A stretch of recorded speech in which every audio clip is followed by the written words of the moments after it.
Stan and I have been married almost 39 years. February 1st, it'll be 39 years. And 7 years into our marriage, we encountered some real need for grace and forgiveness. We were desperate.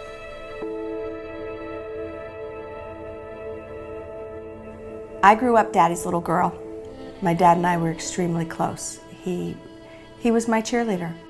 There wasn't anything I could do wrong in his eyes. I, on the other hand, came from a family full of domestic disputes, an alcoholic father, a mother that was severely emotionally disturbed. So, you know, I found safe harbor, what I thought was safe harbor, when we got married and I gave my heart to the Lord, and I felt like, well, this is the spot I didn't know that I've been waiting for all my life.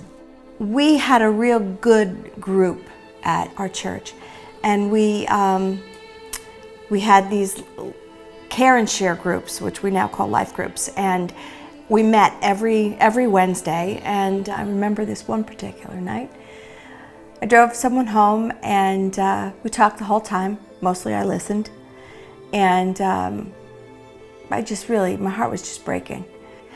And I remember saying when I was on my way home, Lord, I'll be whatever I need to be to help this person. And a big flag should have gone up at the time. I'll be, me, I. That wasn't my place at all. That was God's place. It was innocent at first, phone calls, you know, chatting, seeing together, and then I became something that I could never have fathomed. The word adulteress. I didn't even know when it took a turn, but it took a turn. And one weekend, Stan was away. That's when it really took a turn. And I was shocked. How could this be? I was in love. I had a wonderful, wonderful man, a fantastic family, 3 kids. I was a mom. I was everything I always wanted to be. I remember getting a postcard. It was from him. And it said, hi, my love. I just wanted to drop you a card. The guilt and the shame and the fear and the holy crow, what do I do now? You know.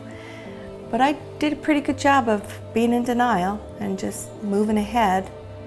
Stan came home from work one day and just flat out asked me. There was something that was not right in our relationship, and it was a dreading on my heart. So I resolved to come home that day and flat out say, are you having an affair? I said to him, I won't talk to you without the pastor with us, because I was that afraid. And he was crushed. I could see it in his face. I was right. She was having an affair. And I felt such tremendous isolation, because my one safe harbor, my wife, wouldn't even talk to me. And all of our vows of marriage seemed to go up in smoke. Tough spot where you don't know where to go from there. I did go in the bedroom, and I did pull out my pistol, and I contemplated killing myself, not my wife, feeling that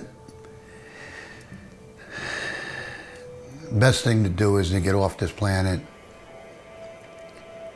But God did stay my hand. I went to the phone and I called our pastor. We met at the church, and it all was laid out. And the pastor said to me, this is your opportunity, and maybe your only opportunity, to really come clean. So whatever he asks you, let him ask you, and just answer honestly, because this is your chance. Pastor said I had a green light to to divorce. I met the requirements. She met the requirements. I didn't make the requirements, she did.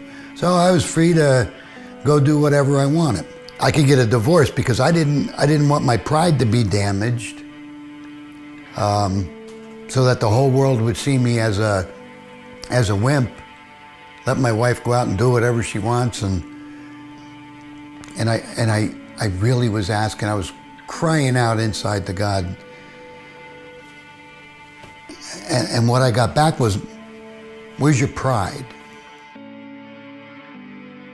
Okay, Lord, I'm gonna drop my defenses and follow through with this.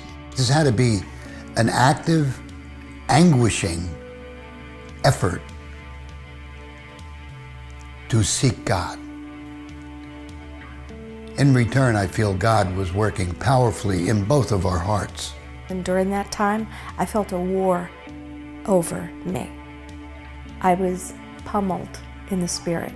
And I know that sounds a little hokey perhaps, or a little odd, but it was a battle. And Stan stood right next to me the whole time, praying for me, praying in the spirit, rubbing my back. And I remember all of a sudden it was over. Stan just looked at me and he said, "It's gonna be okay." He said, "We're gonna be okay." All the way home, I was struggling. Okay, sonny boy, now what are you gonna do? You know, now you're alone with your wife. I mean, of course, there was no small talk. And what could we small talk about? I don't know how to explain it to you, but I felt the Spirit of the Lord come in and said, take your wife into the bedroom. So I looked at Nance and I said, you know, I know, we need to make love. Because if we don't do it now, tonight, we never will. And I think that was key to us being able to move forward the next day.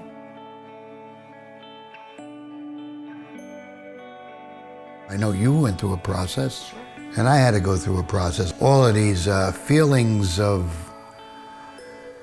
suspicion and, you know, thinking the worst of the other person. I would ask questions or just gave you a look or a silence when you walked in. But even during that time, though, there were times during the day when I would just feel absolute fear and shame, and the phone would ring. And it would be Stan. And he would say, "Hun, my heart was just hurting for you. Are you okay?"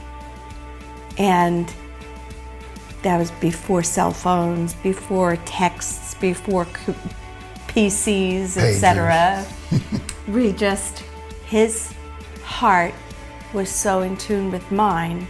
His love for me was so great that he just wanted to hold me before the throne all the time. And he did. And just to say, my heart was hurting for you. It was a good, seriously, 5 years. God already was handling it. It was already a done deal. I just had a harder time accepting the fact that it was a done deal. I remember coming home from something one night, and I walked in the front door, and I felt it. And I did get a little frustrated. I was like, oh, you know, this has been 5 years. It's over. And I remember having the confidence of walking up to Stan and saying, I don't know what you're thinking, but whatever it is, it's a lie from the pit of hell. It's over. Let's be done with this. And he looked at me and went, yep. I received God's grace through Stan for this situation that could have resolved in divorce. But instead, we chose to walk a different way. God's grace was sufficient for us to heal our marriage. And just in thinking about what people might, when they're looking at this, what they might think, like how could he even consider continuing in your marriage? Oh my gosh, it's just so much more powerful to walk this way. I'm with the man of my youth, and we ain't no longer kids. We'll be married 39 years soon. Seems like yesterday. and forever sometimes.